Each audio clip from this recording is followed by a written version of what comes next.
Ang tulay, barado. Ragasa ang baha sa kalsadang ito sa Talungon, Barangay San Roque, Zamboanga City. Mula pa kaninang madaling araw, matindi ang ulan doon bunsod ng pinagsamang epekto ng habagat at ng LPA. Pinasok ng baha ang maraming bahay. Mahala ka! Abot leeg ang taas ng baha sa ilang lugar kaya hirap makalusong ang mga residente. Nasa 54 na pamilya mula sa 3 barangay ang lumikas. Wala pang ulat ng sugatan. Vini-verify naman ang napaulat na landslide sa isang barangay.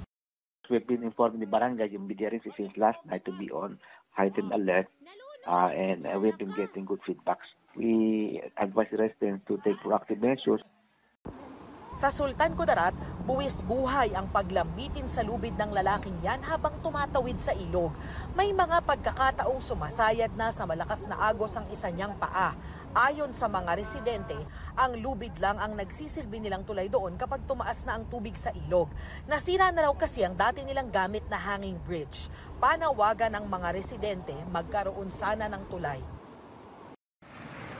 Stranded ang mga motorista sa lakas ng pagragasa ng baha sa National Highway sa bayan ng Sulop sa Davao del Sur.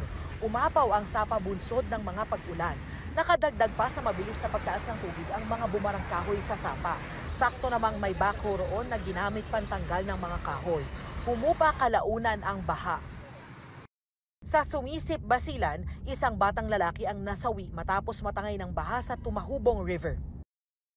Sa Lamitan sa Basilan, patuloy na hinahanap ang 11 taong gulang na babaeng nalunod sa isang ilog. Patuloy pang nakakaramdam ng masamang panahon doon kaya pinag-iingat ang mga residente sa banta ng baha at landslides.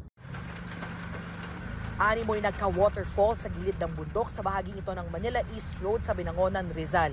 May mga dumaos-dos ding maliliit na bato. Bahagya pang nalubog sa baha ang kalsada.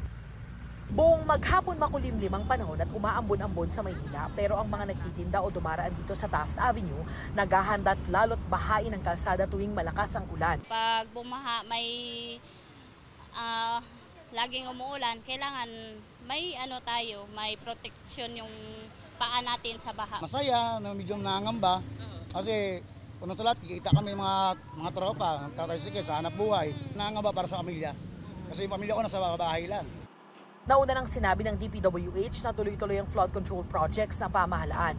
Tuloy raw ang operasyon ng mga pumping stations tulad nitong sa Pasay. Inihanda na rin daw ng MMDA ang kanilang maintenance at cleaning equipment. Para sa GMA Integrated News, Darlene Kai, nakatutok 24 oras.